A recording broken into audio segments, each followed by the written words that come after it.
Please remember me. How can you say that? This is my library. As you may well imagine, a great deal of my time is spent in here. And these are my notebooks for my own work. A key to all mythologies. I think I should begin to learn Latin and Greek, Edward. Well, I could read them aloud to you, as Milton's daughters did to their father. If I remember rightly, the young ladies you've mentioned regarded that exercise in unknown tongues as a ground of rebellion against the poet.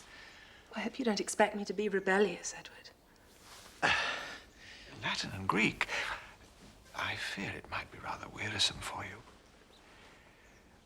Well, certainly it would be a great advantage if you could learn to copy out the Greek characters. And to that end, yes, it might be very well to begin with a little reading.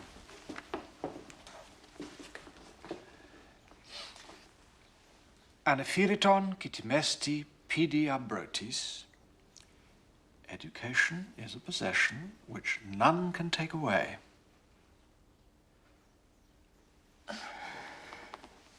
It would only take a little, you know, very little. Lighter colours, perhaps. What do you think of duck's egg blue? Everything is just as I would wish it. I'm delighted, my dear Dorothea. Now, favour me with an opinion of the room which I've set aside as your boudoir.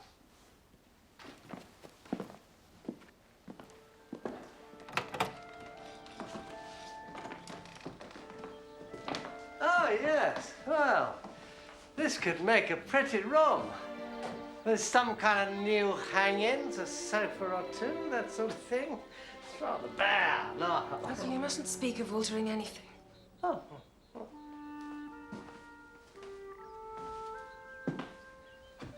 Was this your mother's room, Edward? Indeed it was. And this?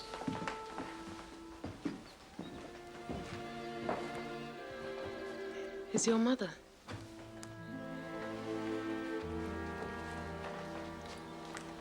And who is this? Her elder sister. The sister is pretty. It's an interesting face. You never mentioned her to me, Edward. No. My aunt made an unfortunate marriage. I never saw her. Shall we walk in the garden?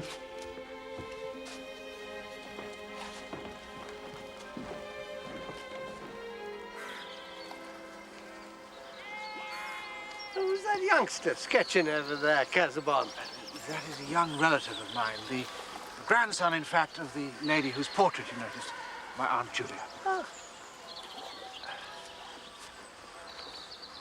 You're an artist, I see. No, I only sketch a little.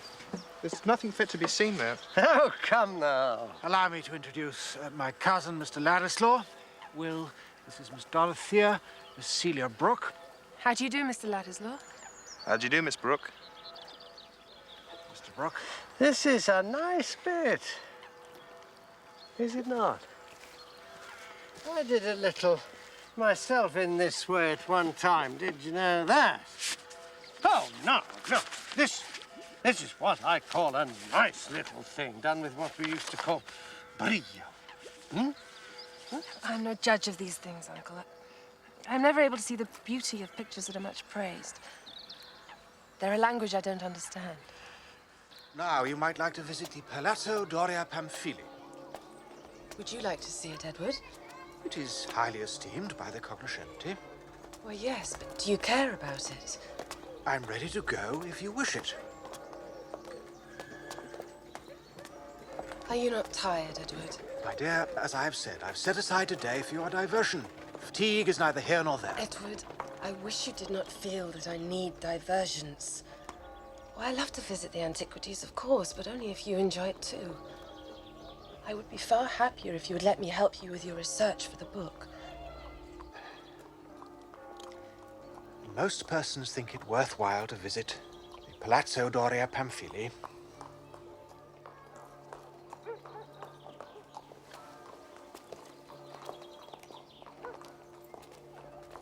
The great family which created the collection reached its zenith in the 17th century, when one of the sons was elected to the chair of St. Peter as Innocent X. The god Apollo, or Phoebus, I suspect of the Augustan period. The cult of Apollo is, of course, linked to that of Bacchus, and inspired the appalling excesses of the Bacchanalian revels. Note how the male and female principles are combined. The ancients believed that this combination served as an inspiration to the arts and music. Look at this, Edward.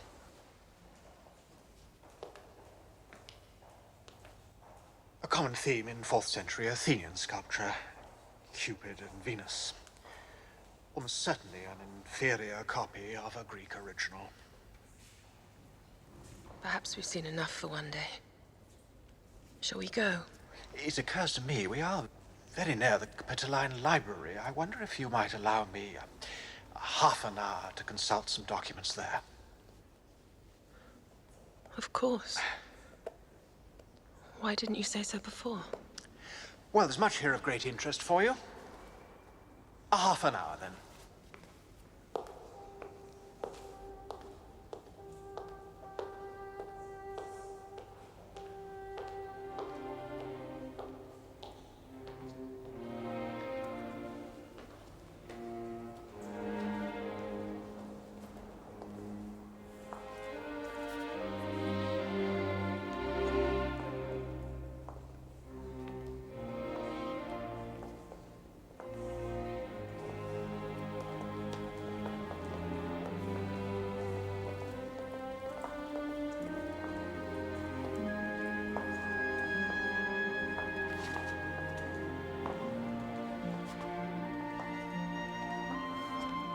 Come and look at this woman, quick.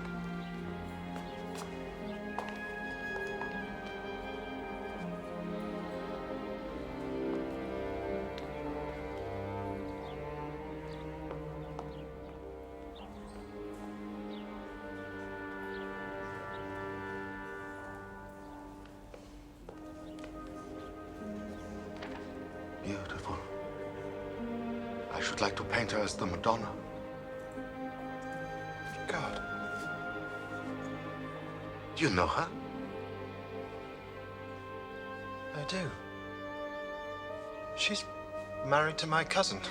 She's married, but I saw her with some old guy slicker. Was he the father, the uncle? That's her husband. Introduce her to me, Ladislaw. I must paint her. Confound you, Naumann. I don't know what I shall do. I'm not so brazen as you. You do me great honor taking the time to view our work here, Mr. Casabon. Oh, and Mrs. Casabon, of course. This has been a most rewarding visit, Mr. Love. It's interesting to see such a colony of artists at work. Yes, well, many of us live here permanently. Others, such as my friend Ladislaw, come to study for a short while only. Please.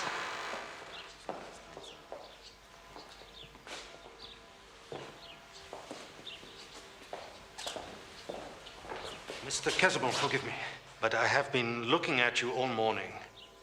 A sketch of your head would be invaluable. Let me show you.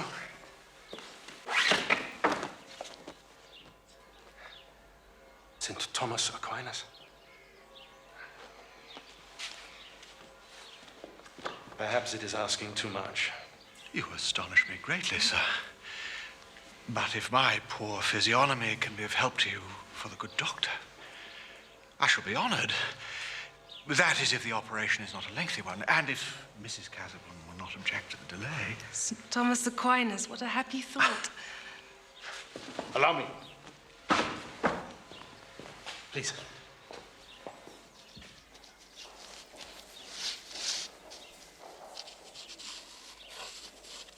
Well, come and look, Ladislaw. I think it is perfect so far.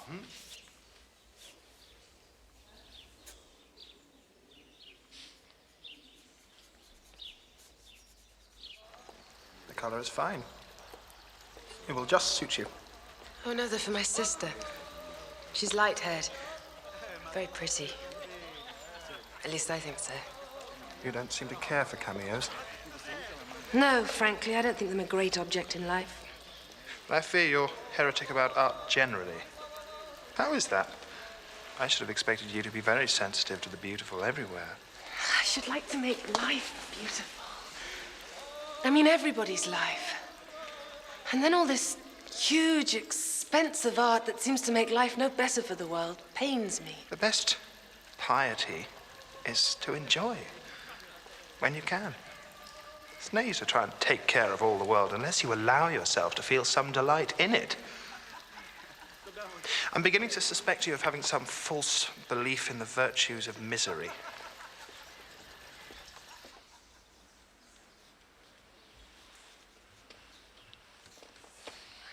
The work is progressing satisfactorily.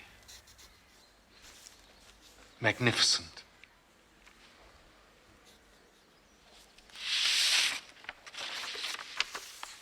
Have there not been very valuable books written by scholars who knew nothing of these modern things? Well, they are still used. Why should not my husband's be valuable like theirs? Don't you see, it's no use now to be crawling a little way after men of the last century, correcting their mistakes. No one cares anymore. The focus of interest has moved on. How can you speak so lightly? If it were as you say, what could be sadder than so much ardent labor all in vain? I've made you think ill of me. No, I like you very much. Please don't mention this to anyone again. Promise me. I promise.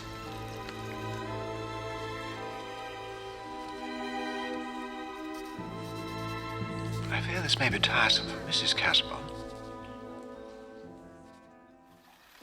Master's out, sir, but Oh. Mrs. Casaubon's in. She'll be glad to see you, I'm sure. Oh, very well. Wouldn't want to be a nuisance, though. She's just in the library, sir. I'm so glad to see you. I really just came for the chance of seeing you alone. Wanted to talk about things like we did in Rome. It seems strange how much I said to you then. I remember it all. And you spend all your days shut up indoors with these? Not all my days. Not all the hours in any day. And I'm happy to be here. You look so much paler than you did in Rome. Couldn't you get your husband a secretary? Then you could ride and get your colour back. How can you think of that? I should have no happiness if I didn't help him with his work. Did you know I was his secretary for a while? I should not have thought that post would have suited you. No. Nor did it suit Mr. Casaubon. Perhaps you are not a steady enough worker. No. And I don't think Mr. Casaubon likes anyone to overlook his work, know too thoroughly what he's doing. Too uncertain of himself. I made the mistake of offering him my opinions. I'm afraid he dislikes me because I too often venture to disagree with him. And yet he overcame his dislike of you as far as his actions were concerned. Yes, he has shown a sense of justice in family matters. He understood what an abominable thing it was for my grandmother to be disinherited merely for falling in love with a poor man. I wonder how she bore the change from wealth to poverty. Do you know much about her? Well, she married for love, that's all.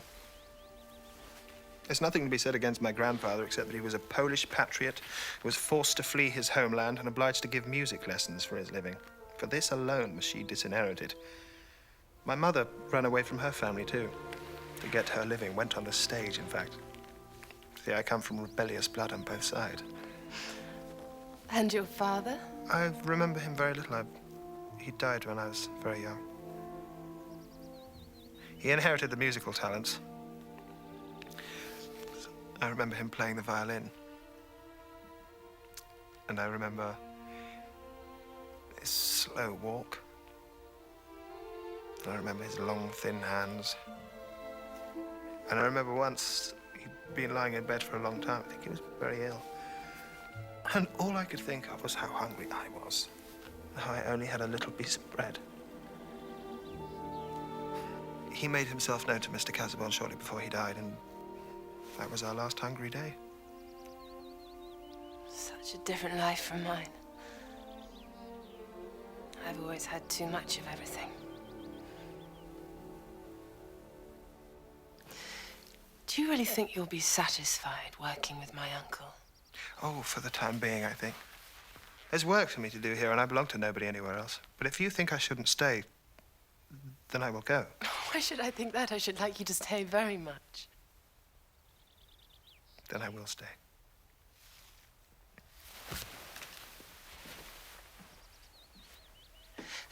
Perhaps you should be guided by Mr. Casaubon. I spoke without thinking of anything but my own feelings. Can't you wait now and mention it to him? No, I can't wait today. Your uncle's expecting me. I feel I need to use my body. A 5-mile walk to Tipton with the sun gleaming on the wet grass is just what I require. Goodbye. Goodbye. Let us get this into next week's editorial. Mr. Ladislaw. Mrs. Casaubon. Dorothea!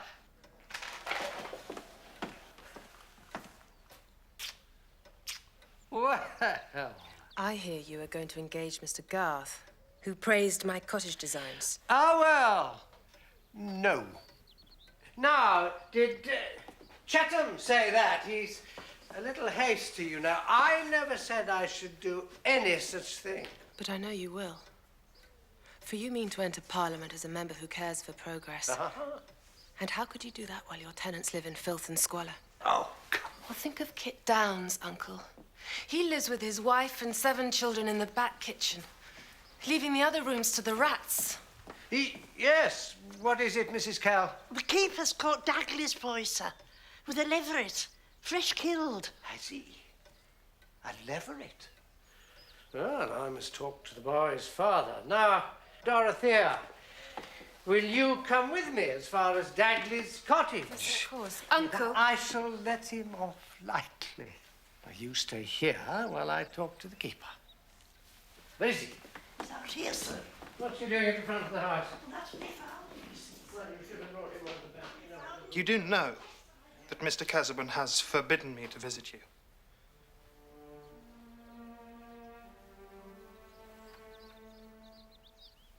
No. No, I did not know.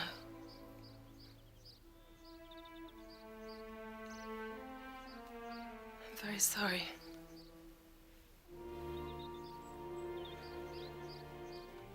Do you still intend to stay at Tipton? Yes. I shall hardly ever see you now, or hear what you're doing. No, but I shall hear of you from my uncle. And as for what I shall be doing, my life is very simple. I'm always at Lowick. That is a terrible imprisonment! Please don't say that. I have no longings. Except what? Except that I wish I hadn't so much more than my share without really doing anything for others.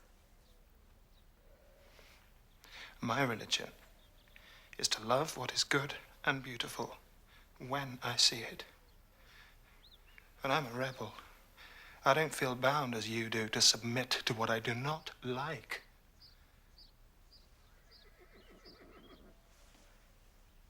How long my uncle is. I must go and look for him.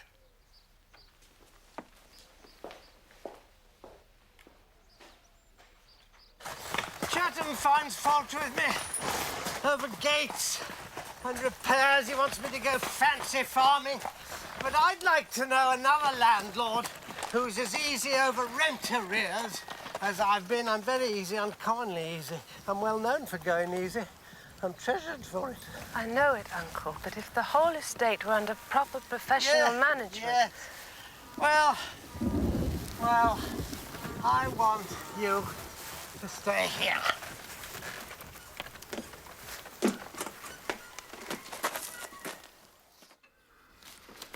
I never liked Casaubon. No red blood. But to make a will like that, coupling her name with this man Ladislaw, what a damned insult to Dorothea.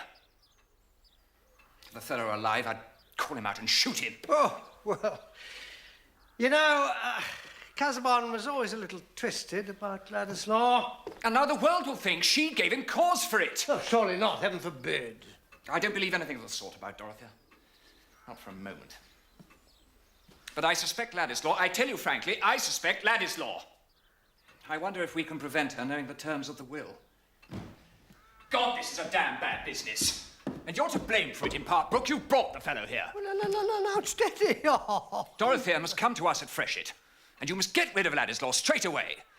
Let us get him a post in the suite of some colonial governor. My dear Chetty, you can't just ship him off like a head of cattle, you know. Oh, but I wouldn't send him out of the country unless he chose to go, of course. Well, all I can say is that Dorothea was sacrificed once because her friends were careless. And I intend to do everything I can to protect her now. Lady Kate, come in. You've become such a stranger, I came to seek you out. Will you come to supper with us this evening? I should be glad to. I called at the Grange, but Brooke says you're rarely there these days. Well, that's true. Brooke seems determined to keep me at a distance. From his house, at all events, not from himself. See all too much of him here. I believe he means to keep me from meeting his niece. Tell me, Lady Kate. How is she? She's low in spirits. Still, she's young and strong. I've no real anxiety about her. You never see her now? Nor likely to while she's at Freshet Hall. It's Tory ground. You might as welcome there as a poacher with his gun. Seems we're forever divided. May as well be in Rome. Well, Rosie would be very sorry if you were in Rome. And so should I. Good gate. Sometimes I wish I could walk out of that door, step into a coach, and never see Middlemarch again. But you can. Why don't you? There's too much to hold me here.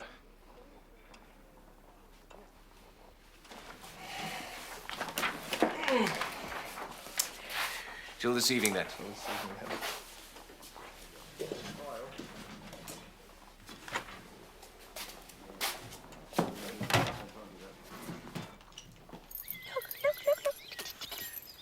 Look, Dodo. Look at him. Did you ever see anything like that? What a funny face he's making. I'm sure he has his little thoughts. Don't be sad, Dodo. Nurse. Sweet baby. There, Arthur. Come on, miss. Let's get you What is it, Dodo? What are you brooding over? I want to go to Lowick and attend to business. I don't know why no one will let me go there. Because you are not well. And Dr. Lydgate says you are not to be upset. Why? What should upset me there? It is my home. What is it, Celia? Tell me. Mr. Casaubon has behaved very badly. And I had better tell you, to prepare you.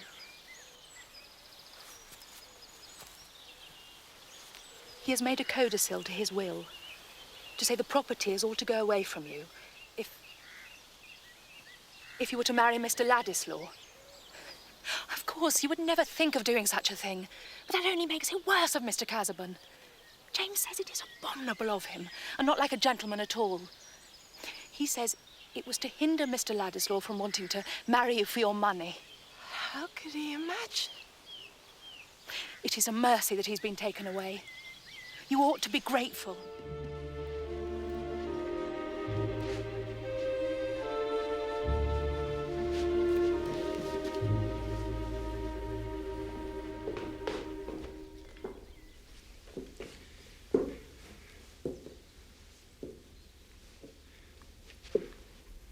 I could not bear to leave the neighborhood without seeing you to say goodbye. I should have thought it very unkind if you had not wished to see me. Are you going away soon? Well, quite soon, I think. My contract with the Pioneer has 4 weeks to run. I intend to go to London and study for the bar. Everyone says that's the best route into public affairs. There's a great deal of work that needs to be done politically, and I intend to try and do some of it. I'm sure you will do well. You have so many talents. My uncle has told me how well you speak in public. Then you approve of my going away for years and never coming back again until I've made my mark in the world. I suppose it must be right for you to do as you say. I shall be very happy when I hear that you've made your value felt. You'll forget all about me. I should never forget you. I've never forgotten anyone I used to know. Great God!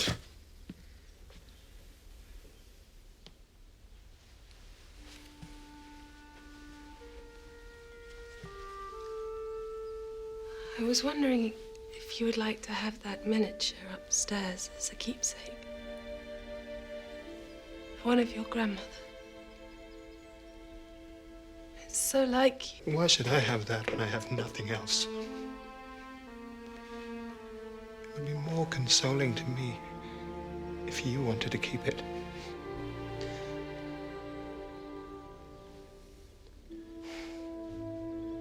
I used to despise women for not shaping their lives more. I was so fond of doing as I liked. 2 years ago, I had no notion of the way that trouble comes and ties our hands and makes us silent when we long to speak.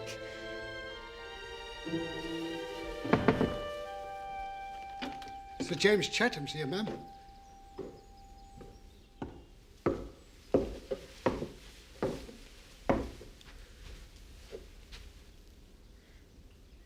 Mrs. Casaubon?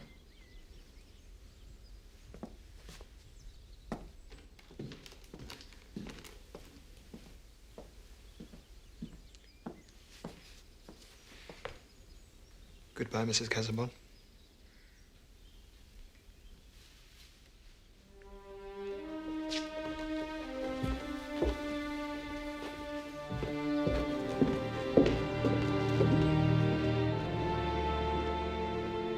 I'm surprised he should show his face in this house. You should not be angry with Mr. Ladislaw, James.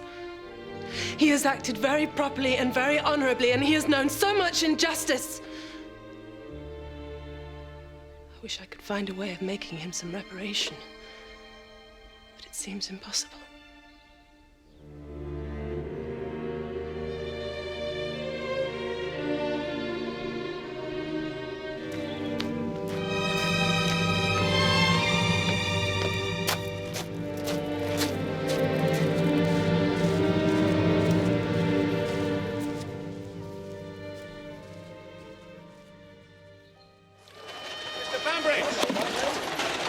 I'm leading a first-rate gig horse. Don't suppose you know of one that would fit the bill? That I do, Mr. Hall. Nice little grey over at picnic. I am getting out! Don't distress yourself, dear ladies. I know when I'm unwanted, I have friends. Take care with that portmanteau, you ruffian. Oh, this one belongs in? Yeah. Give some money! Give some money! What? Get off out of me! What will you? Go on! You find John Raffles had a temporary low ebb in his fortunes. I have to visit a dear friend, old Nick Bulstrode of Stone Court. Mr. Bulstrode? Ah. A friend of yours, sir. Oh, Nick is a dear friend. I'm going that way, sir. I can take you. Nick will pay. Oh, he's paid before and he'll pay again. Oh, loves to see me. Loves to pay.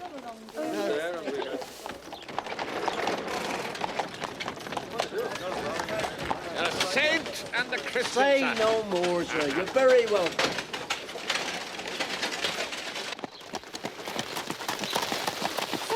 That your uncle had to run away to France and shut up again. What a relief that he's coming home.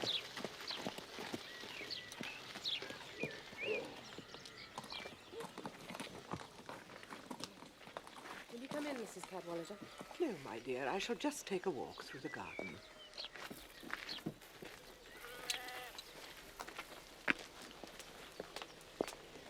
Good afternoon, Mrs. Kell. Uncle's asked me to sort a few things out for him. Oh, well, Mrs. Casaubon. I shan't be long. Mr. Ladislaw is here. Well, thank you, Mrs. Kell.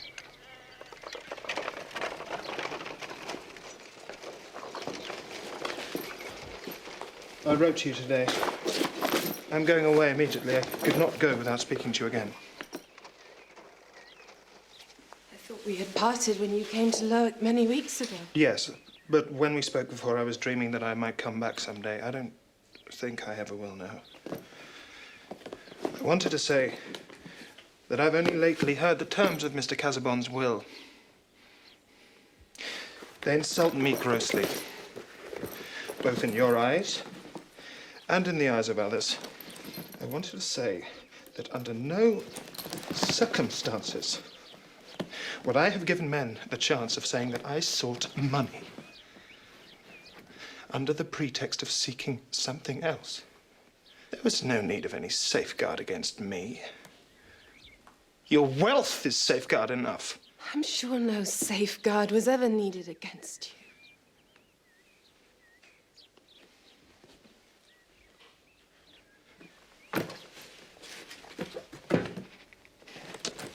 I must go. What will you do? Oh, I shall work away at the first thing that offers. I suppose one gets a habit of doing without happiness or hope. What sad words. There are things a man can only go through once in his life. This experience has happened to me while I'm still very young, that's all. What I care for, more than I can ever care for anything else, is absolutely forbidden me. I have never done you any injustice. Please remember me. How can you say that? As if I were not in danger of forgetting everything else. What do you think of Mrs. Casaubon? I think she must be better than anyone. And she is very beautiful. If you go and talk to her so often, you will be more discontented with me than ever. But has she made you any less discontented with me?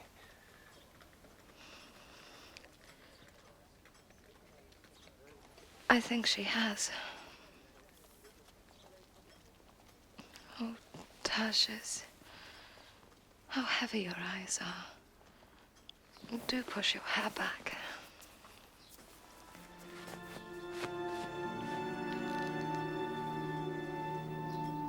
Mr. Ladislaw?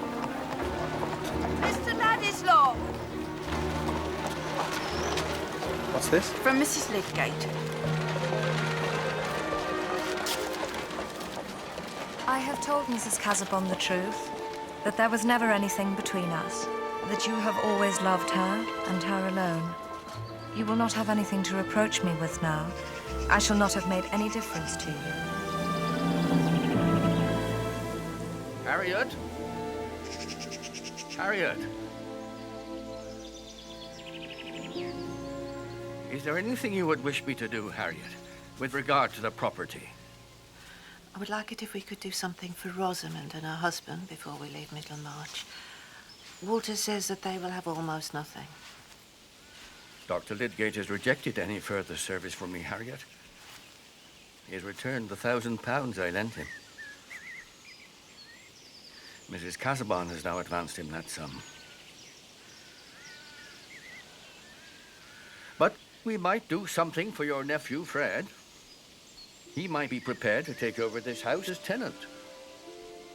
Caleb Garth, before he left my service, told me Fred was much changed and was likely to turn out very well.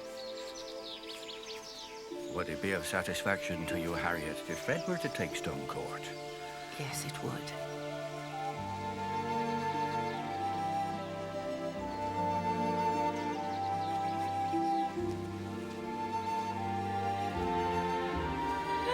Stone Court? But Bulstrode never had a good word to say about me. Well, seems he's changed his mind, as have others. Not all bad, Nicholas Bulstrode. I don't think many men are. Well, I shall certainly make a go of it, Mr. Garth. Mind you do. We can get married at once now, Mary.